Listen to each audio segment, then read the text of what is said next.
player who can command the court with his presence alone. An intimidating force in the middle. Blocked again by Ewing. He blocked twice. Oh, man. He's able to carry his team on his broad shoulders. Patrick Ewing taking charge. From the moment he entered the NBA, Patrick Ewing has been hailed as the franchise. And he's never backed down from the pressure that the role of savior can bring. Patrick Ewing. Meeting the challenges head-on, Patrick Ewing has faced his destiny and stood tall.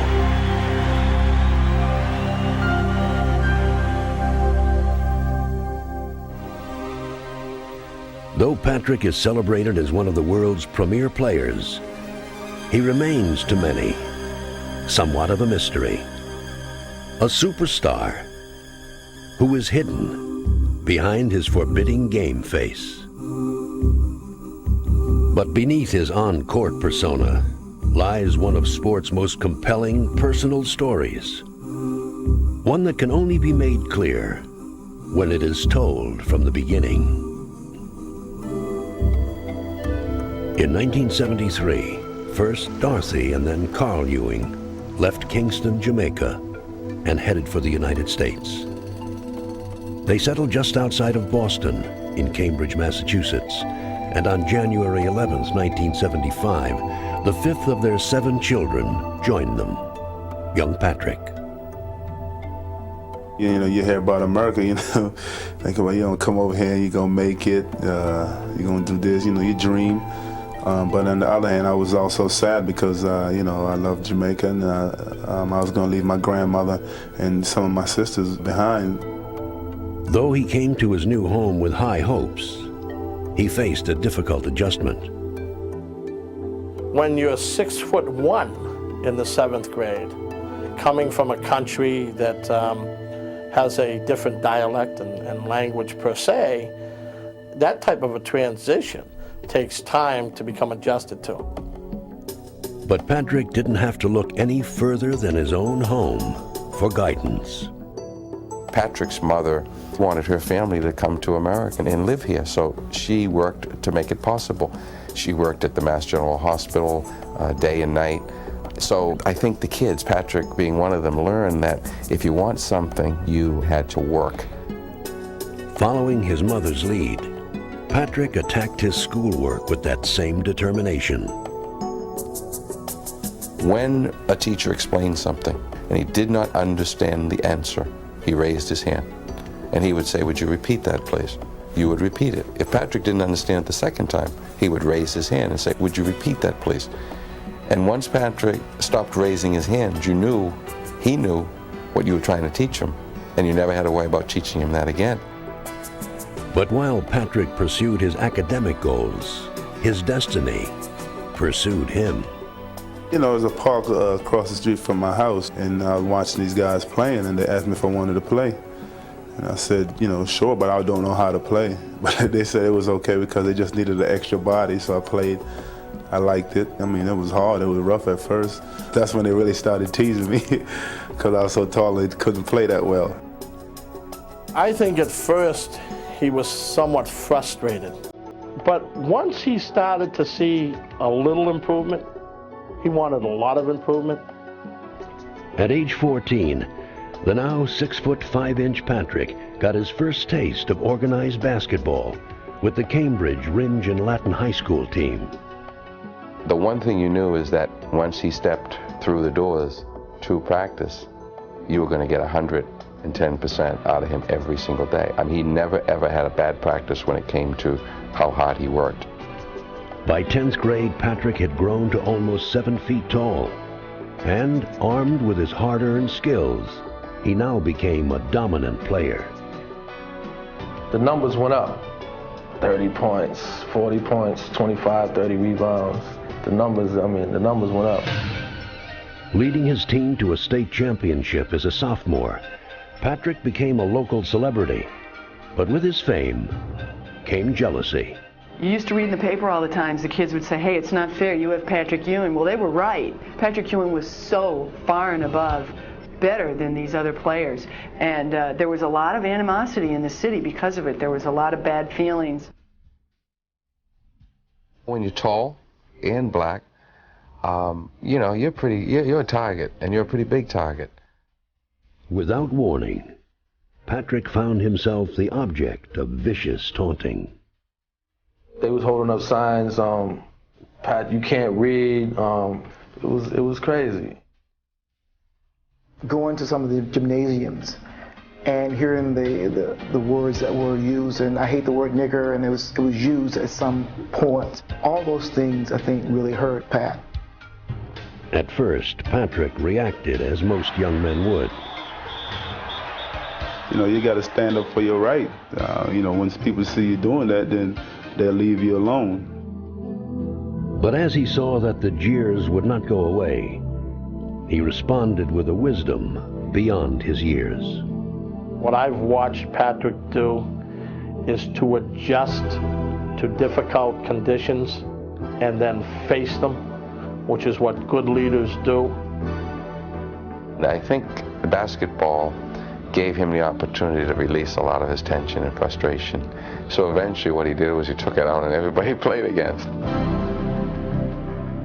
Oh, we loved it. I mean, we love going to other places, you know, people booing you. You know, you thrive off that, you know, make you want to beat the other team even harder. Patrick would lead his team to an incredible 77-1 record and 3 consecutive state championships. He was now known as the nation's top high school player, and he was hotly recruited by every major college, including those in his hometown of Boston. Some of those people that maybe were booing him and yelling things at him before suddenly thought, well, hey, this would be pretty cool if we can get Patrick Ewing to play in Boston. Everywhere Patrick went, he felt the pressure to play at home.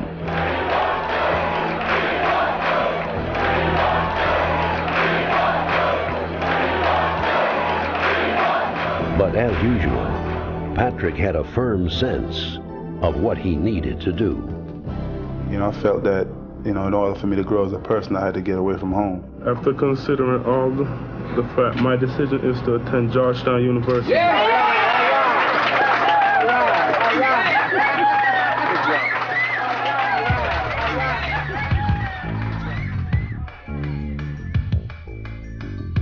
In Washington, D.C.'s Georgetown University, Patrick found the perfect place to pursue his goals. In Coach John Thompson, he found the ideal mentor to help him. I can remember the day he came in, and you know, I was just sitting there mesmerized. You know, my mouth was a gateway on my you know, the way he spoke.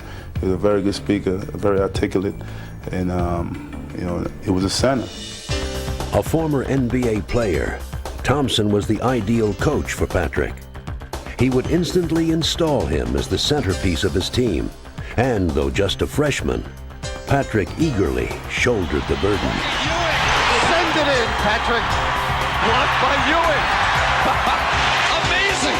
Here's another one. Another block by Ewing. Double team baseline gets it off for Ewing. Addison, 2. It didn't take Patrick long to reward Coach Thompson's faith as he quickly grew into his role. When he came to Georgetown, not only did he lead by word, he also led by example, by his work ethic. Every time he walked out on the floor, whether it was the practice floor, whether it was the game floor, he always came to work hard and always came to play. The Hoyas would follow their young leader all the way to the NCAA Finals, where they would face North Carolina and college basketball's most talented trio, featuring Sam Perkins, James Worthy, and Michael Jordan. The Tar Heels were the heavy favorites, but it would be Ewing who would strike first. James Worthy, and that'll be goaltending. Nice pass, baseline, Jordan, and we're going to have goaltending again. Pat Ewing starting to take control inside. Nice pass to Perkins. Ewing got a piece of it. Perkins, Ewing again, and that'll be a fourth goaltending call. And Ewing's all over the place. It came to the hole, I was, you know, going for him. Worthy, and that's 5 goaltending calls up Pat Ewing. Ewing is incredible around the back. I was just pumped up. I was ready to play. I was ready to win. Playing with fearless abandon, Patrick refused to let his Hoyas succumb as he carried them at both ends of the court and staked them to a 1-point lead with only seconds remaining. A 1-point lead for Georgetown. The tie, 18.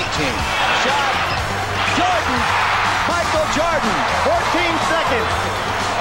Brown. Look for Sleepy Floyd. Oh, he threw it to the wrong man. He threw it to Worthy. It's over. It's over. Despite their heart-rending defeat, Ewing's Hoyas had made a grand entrance onto the national stage. With their bold play, they had captured the attention of fans across the country and become an instant media sensation. A lot of hype, you know, they built it up. It was so, you know, so big. But with their new fame came new problems. As John Thompson tried to shield his young team from public scrutiny, the press responded with angry reprisals, and, as usual, the center of the storm was Patrick Ewing.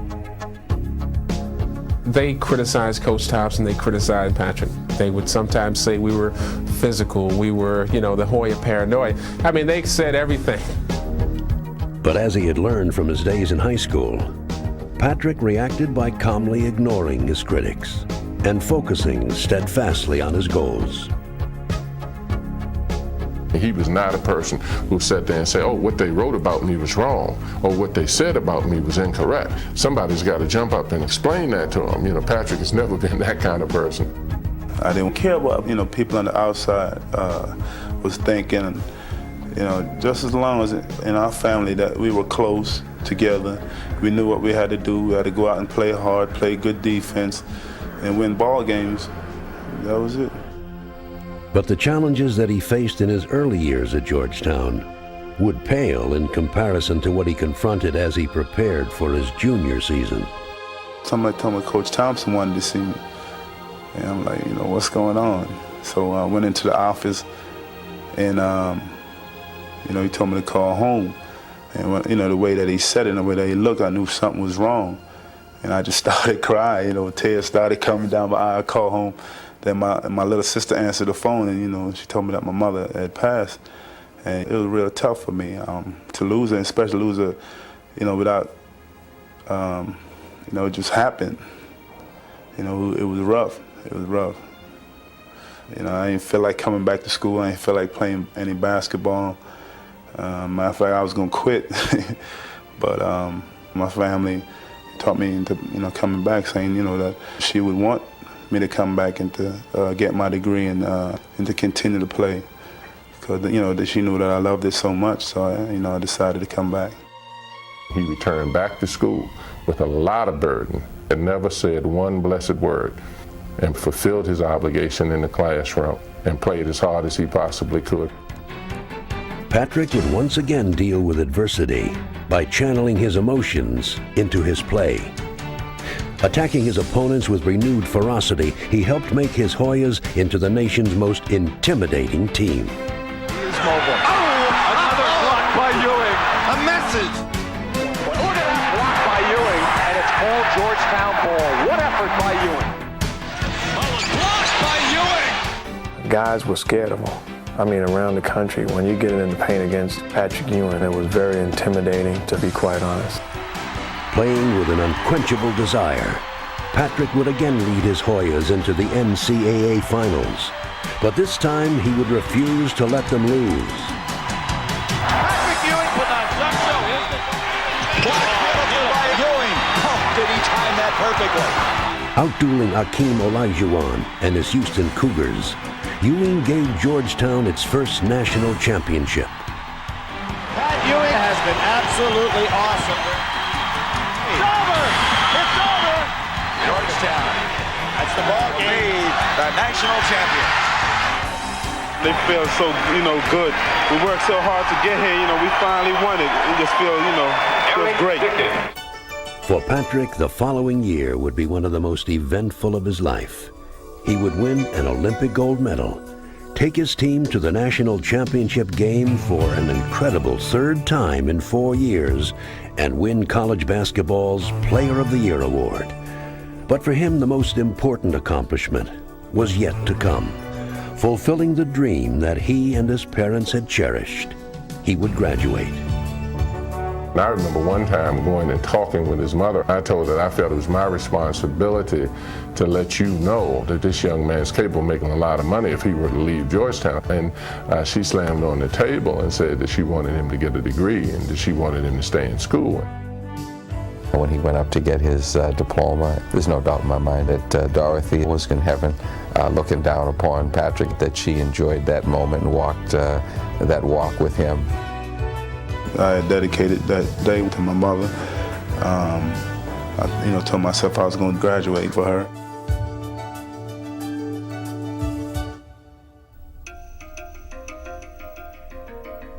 Ewing's stellar career had made him college basketball's most celebrated player. Now he would find himself heralded as the NBA's biggest new star. 7 teams had qualified to participate in the draft lottery for his rights, and each dreamed of Patrick as their new savior. The #1 pick in the draft will certainly be Patrick Ewing, the 3-time All-America out of Georgetown. Ewing was the key at that time, and everybody knew going into the lottery that if you could get Ewing, you got a franchise player for the next 12, 14 years. You know, I wanted to go to New York. New York was my first choice. And as each successive pick unfolded, Ewing and the Knicks moved closer to a mutual destiny.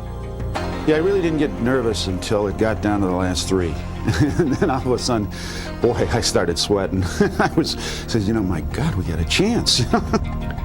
With 2 teams remaining, Ewing would either be a Knick or an Indiana Pacer. I was like, let it be New York. The second pick in the 1985 NBA draft goes to the Indiana Pacers. Basketball is back in New York City, my friend. In Ewing, Knick fans saw a hero to revive their once proud franchise and quickly thrust him into the New York spotlight, long before he took the court.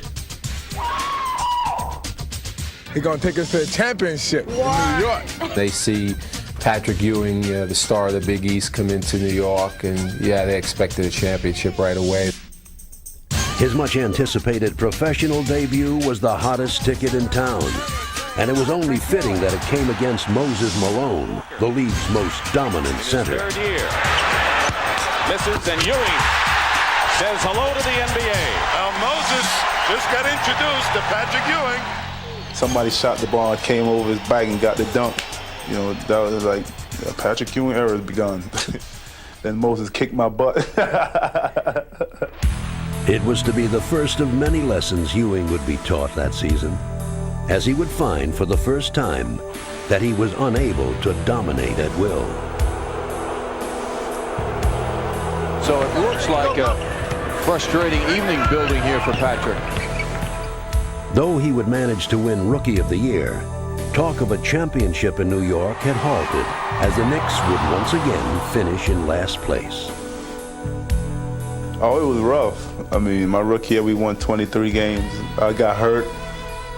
It was booing us. In his second year, the Knicks would win only 24 games, as Ewing would once again fall prey to injuries and inflated expectations. He'd won on every level, and people expect you to come in and turn the franchise around right away. Well, basketball is a team game, and one person can't do it by himself. And the first couple of years, he had some injuries, and I think the fans got down on him a little bit. I remember one time we had a Patrick Ewing poster night, and I had been hurt, and I came back for that game, and I had a bad game. I remember people ripping the poster up, throwing it on the floor. It was rough. It was rough. But even at the low point of his 2-year pro career, Ewing's confidence remained unshaken. I felt bad for him, and when I finished my post-game remarks, I walked over and I put my arm around him and I said, "You doing okay?" And he looked over and, like he always did, and he said, "I'm fine."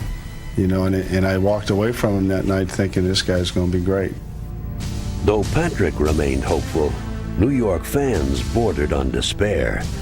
And in the anguish of their fallen expectations, they looked to Ewing for an answer. But instead of responding with colorful quips or dramatic statements, he answered in the way he knew best.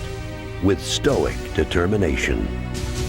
He kept a blank face at all times, and he really didn't talk to the media much, but you know he was hurting. You knew. He's got an awful lot of pride, so you knew it, but he never would talk about it. You're not going to change people's perception of you. I'm intense, I'm focused, and I have something to set out to do, and I'm going out to do it. Entering the 1988 season, Patrick prepared to again wage his personal battle to revive his team. But now he would finally get reinforcements. New coach Rick Pitino would install a running game that was perfectly suited to Ewing's full-court prowess. And rookie point guard Mark Jackson would deliver him the ball. Jackson for Ewing! The relationship that we had on the court from the first day of practice, something just clicked. And I knew I was in good shape with Patrick Ewing on the floor with me. Jackson with the step for Ewing. Ewing, good look, layup good. Jackson with the ball. Oh, Ewing, incredible. You didn't even have to call a play. He knew what I was thinking, I knew what he was thinking. We fed off of one another. A steal by Ewing. Jackson keeping it alive, finding Ewing. With Patrick leading the way, the New York revival began. Alley-oop to Ewing.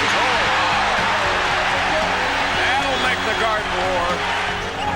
Ewing jumping out. And it's a 3-on-1. Here's Ewing. It's all going New York's way again.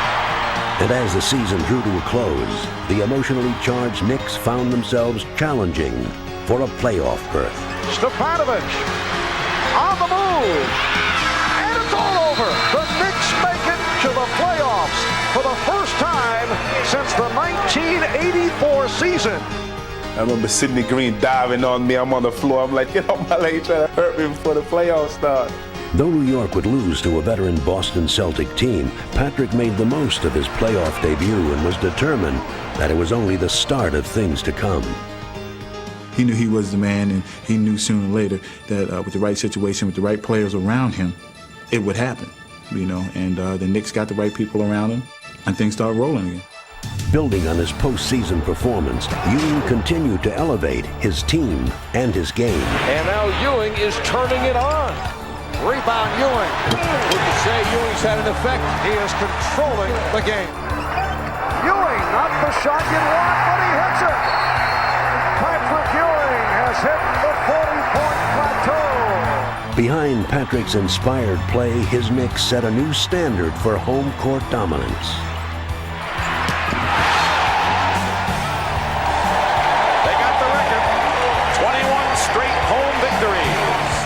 We're going down in the record book as one of the best teams to ever played at Madison Square Garden. And for the first time in 5 years, Patrick gave New York a taste of playoff success. The Knicks have swept the 76ers. They have reached the East semifinals for the first time since back in 83-84. Patrick became the Knicks pretty much. He was our go-to guy. He was our franchise guy. Patrick not likely to shoot it. There! Whoa! Though Stu Jackson took over for Rick Pitino in the 1990 season, Ewing didn't miss a beat. He would be voted the All-Star team's starting center. At center, making his first start in 4 All-Star appearances from the New York Knicks, Patrick Ewing. And while Patrick had always been known as a dominant defender, Jackson for Ewing. he would now take his place among the league's top scorers, averaging almost 29 points a game. He's got the whole package. He's got everything going. And fittingly, Boston Garden would be the scene of one of Patrick's most dominant performances. With the Knicks down 2 games to the Celtics and facing playoff elimination, Ewing led one of the most stirring comebacks in playoff history. Threw it away. 1 second. Ewing. You gotta know something when that happens. That's an omen. It was great. I remember coming off the court, I had a lot of friends and family at the game, and I pointing at them up in the stands, like, yeah, I told you we was going to do it. It was great. Entering the 1991 season, the Knicks seemed capable of challenging the NBA's elite. And Ewing, beginning his 6th year as a pro, looked forward to completing New York's transformation into a championship contender. But as the season began, the Knicks inexplicably struggled. Oh, what a ridiculous shot. Stu Jackson would be fired 15 games into the season and be replaced by John McLeod. But changing coaches would not prove to be the answer, as the Knicks suffered their first losing season in 3 years, and an embarrassing playoff blowout to the Chicago Bulls. A facial, this one, right at Patrick Ewing. The year would prove especially difficult for Ewing, who in the prime of his career found himself farther away than ever from a championship. Oh, it was rough. It was rough. I mean, we thought that, we were going, go far that year. But, we didn't. To complicate matters, the front office was changing once again. This time, the Knicks' revolving door let in Ernie Grunfeld and Dave Checketts, and Ewing wondered whether the team would ever provide him with a stable foundation. Talk that summer was not going to do much with Patrick. We had to show him some action. The New York Knicks are very proud to announce today the appointment of Pat Riley as head coach of the New York Knicks. Having coached the Lakers to 5 championships, Pat Riley brought with him an impressive resume of success. But Ewing remained skeptical. I can recall my first meeting with Patrick in Washington. And he asked me, he said, why do you think you're going to make it any different? He said, you're just one of 6 coaches they've had here in 5 years. And, they've all come in and they've all probably said the same thing that you're about to say to me. I said, you might be right. I said, the only thing that I have that I can bring is credibility. Remaking the team in Patrick's image, the Knicks added players who matched his fiery intensity. We really felt like if we built around him, we can get to where we want to go, and that's to win a championship. We brought some players around him, and we really made Patrick the focus of our ball club. Harley had it knocked away. Nice play by McDaniel. Ewing from scores. Across the middle. The mailman. Flash swatted out of bounds by Patrick Ewing. There's Patrick again. Mason helping out. Jackson with the steal. In on Dumars. Drop for Ewing. The 1992 Knicks would execute a dramatic turnaround. Displaying their new intensity, they would win 51 games and enter the postseason with renewed confidence. Their first playoff test would come against the Detroit Pistons, once the league's most feared defenders. But now Ewing would dominate, leading New York to an emotional 5-game victory. A celebration has begun here at Madison Square Garden. Having dispatched Detroit, the Knicks took aim at dethroning the defending champion Bulls. Only 1 year ago, Chicago had humiliated New York in a 3-game sweep. But now, as Game 1 began, Ewing was determined that this year would be different. Starting his drive again. Power move. Here's Pippen with the step. Rejected by Ewing. McDaniel fires. And Ewing with the rebound put it in. Patrick Ewing is playing big, way above the rim tonight. He is possessed right now to go get every rebound. Almost single-handedly claiming Game 1 for New York, Ewing served Chicago notice that they were in for the fight of their lives. But we just have to go out and get the job done. And the way we're playing right now, if we continue to play this way, we can't be beat. They don't have anyone who can stop Patrick Ewing, and that's the key. But an aroused Bull team would storm back to take a 3-2 lead and emphatically seize control of the series. He's going to race against Anthony. They're different. What a play by BJ. And the Bulls are 1 win away from defeating the New York Knicks. Heading home to New York for Game 6, the Knicks teetered on the brink of playoff elimination. The Knicks trying to stay alive. The Knicks want to take this back to Chicago Sunday, and the Bulls want it to stop here and now. With the season's defining moment before him, Patrick issued the boldest of declarations to his teammates. I can remember Patrick saying, we're going to do it. I'm going to do whatever it takes for us to do it. And I knew that every time he ever said that, he didn't let anybody down. And as the contest began, Patrick would try valiantly to keep his promise. Pippen with the spin, rejected. Playing with unrelenting determination, Ewing dominated inside and gave the Knicks an 8-point halftime lead. Jackson gives it up. Ewing. Oh, what a play! But late in the third quarter, with Chicago mounting a rally, disaster struck. Ewing from way out. Knicks not getting good shots now. Ewing is hurt. Ewing is down. And Pippen has tied the game at 61. Ewing slow to get up. Left ankle. Patrick was hurt. He went down. It obviously was a bad sprain. Now Patrick Ewing stumbling his way to the bench. With Ewing sidelined, the Knicks' prospects of sending the series back to Chicago seemed to vanish. But with the season slipping away before his eyes, Patrick would not sit idly by and watch. I remember him walking from the bench to the score clock, and I'm turning around looking at him coming back in. As soon as he started walking on the court, I started screaming at him and telling him that they can't stop you. They can't stop you.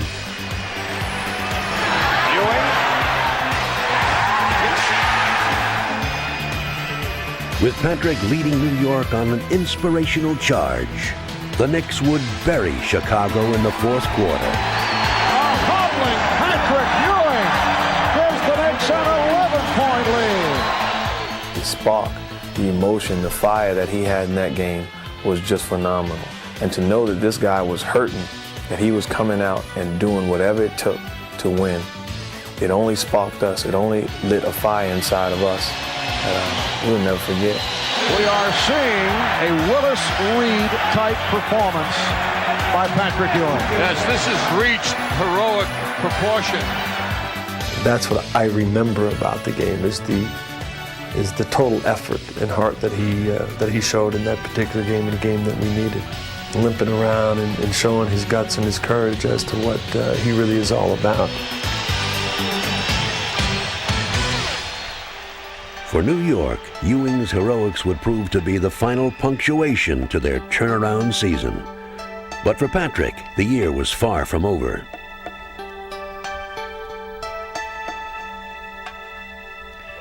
He had been chosen to take part in his second Olympics, this time as a member of the fabled Dream Team.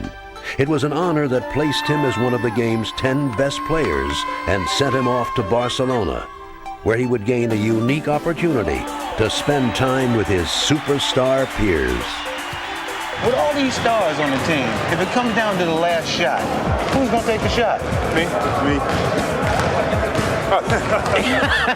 I know all the guys, but I never got the opportunity to spend a lot of time with them. I thought it would be a great opportunity to do that and cultivate the friendships. His newest friendship would be formed with one of the game's greatest legends. Got to know Larry Bird a lot better. Usually I just know him from the court and talking stuff, we battling. But he's a great guy. He's down to earth, funny. But I don't think this team could beat our '86 team in Boston. Larry, everybody's talking about the game. That's just because Patrick Ewing's not a real center. Tell me about the Harry and Larry show. Larry? The Harry and Larry show is everybody just picked up on it. I'm trying to pick his mind. Larry is one of the best players that ever played the game, and I'm trying to pick his mind to see what he did to get himself there. That's a story. Patrick said I could pick his mind. It took me 3 minutes. Now he gets a chance to come back and start picking on mine. Took me one. On the court, Patrick continued his give and take with his new teammates as they seamlessly blended their styles and rolled over all competition. Bounce to Ewing, underneath, reverse layup is good. He did not use the backboard. And Ewing saves the night for USA. Magic down into Ewing. Ewing! Oh, what a play! And the United States now leads by 50. As he played with other superstars, Ewing seemed only to shine brighter. Normally, you're the best player on your team, but when you can play with other great players and see what happens. You just get better and better. Nice play. Ewing, he's doing it all. The way that Patrick would better his game was not physically, but rather psychologically. He would find a new method of leadership. And going into the 1993 season, he was prepared to practice it. My first couple of years in the league, I wouldn't say too much. I would just play hard, practice hard, work hard, lead by example. But I'm older, mature, and so if I see something that needs to be said, I'm gonna say it. I'm gonna, tell them, chew them out, do whatever I have to do to win the championship. I didn't think he was a leader. I really didn't. I just thought he came and did his job and said, "See you later." And when I came here and saw that intensity, the fire, he's a leader. Patrick Ewing. Yes. Rejected by Ewing. Patrick Ewing is answering the call defensively. If you're the Knicks, you go right to Patrick Ewing. Starks to Ewing for the slam. Patrick Ewing threw that one down with authority. This season would see Patrick lead his Knicks to the best record in the East with 60 wins. He would help them garner a second straight Atlantic Division title.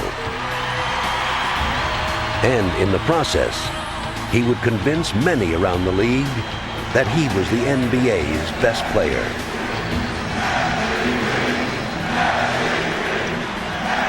Wearing his heart on his sleeve, Patrick shared his emotions with his fans more than ever before and seemed to enjoy it. He's a lot more open and more vulnerable, and I think the fans sense it. Even his activities off the court reflected his new openness. Y'all gonna have a great year in school? Education is very important, right? Can I get a yes? All right. Besides giving back to his community, Patrick welcomed the national spotlight as never before. You wanna go one-on-one? Be cool. Stay in school. How'd you beat me? Don't touch, Dad. You like my hat? What you want is what you get at McDonald's today. But despite his outward transformation, his focus was unchanged. And as the Knicks began their much-anticipated postseason quest, it quickly became clear that his competitive flame burned more brightly than ever. Ewing hits it. He's been dying for the ball. He finally got it. In the playoffs' first round, he led his team into battle against the Indiana Pacers with fierce play and fierce words. Starks and Miller going at each other, and John Starks has been thrown out. Look at Ewing's reaction. I've never seen a teammate treat another teammate that way. Oh, they are so upset with Starks. I kind of lost it for a second, and he was letting me know that I'm too important to be in the locker room instead of out there on the court. With his team in line behind him, Ewing helped dispatch the Pacers and propelled the Knicks confidently into the second round against the Hornets. It is the marquee matchup of former Georgetown centers, the rookie Mourning, the veteran Ewing. Although his Georgetown protege Alonzo Mourning spearheaded a spirited Charlotte charge, Ewing was again simply too much. Ewing, oh, beautiful move. Student, this is how the teacher does it. Ewing in the paint. Oh, he has been unstoppable, an MVP performance. And for the first time in 19 years, the Knicks were headed for the conference finals. As the series began, it seemed as if Patrick's long-awaited trip to the championship series was finally at hand. Finding Purdue, rejected by Ewing. Playing with breathtaking determination, he carried the Knicks to 2 resounding victories against the defending champions. And the Knicks are going to win it, and they take a 2-game-to-none lead over the Chicago Bulls in the NBA Eastern Conference Finals. But it would not be enough. The Bulls on a roll. And despite all of Patrick's heroics, the Knicks would eventually succumb in 6 games. Chicago going on to the NBA Finals. I'm very disappointed right now. I thought that this was my year to win the championship. We had it right in the palm of our hands, but we let it slip away. But while Patrick's dreams of a championship remained unfulfilled, his spirit remained strong, and his outlook remained philosophical. No matter what you do, you strive for certain things to get to be the president of the company or whatever. And my profession is to win the championship. That's the thing at the top. I want that ring. But in striving for his goals, he has carved out his own special place in history. I've had an opportunity to coach Kareem and Magic, and I was around and played with Jerry West and Wilt Chamberlain. But I have never been around a guy who works as hard as Patrick. And though he remains intent on achieving his dreams, the success of his personal journey cannot be measured in victories alone. He's a guy that is loyal to his friends, to his family, to his team. He's a great basketball player, but an even better person. He is a young man that at every phase of his life worked extremely hard at being a very decent person. I sum up Patrick with one word: respect. It's a sentiment that is echoed by all those Patrick has touched. An athlete of uncommon perseverance, he has never shrunk from the challenges that his life has presented him, and instead has confronted them with quiet dignity and stood even taller.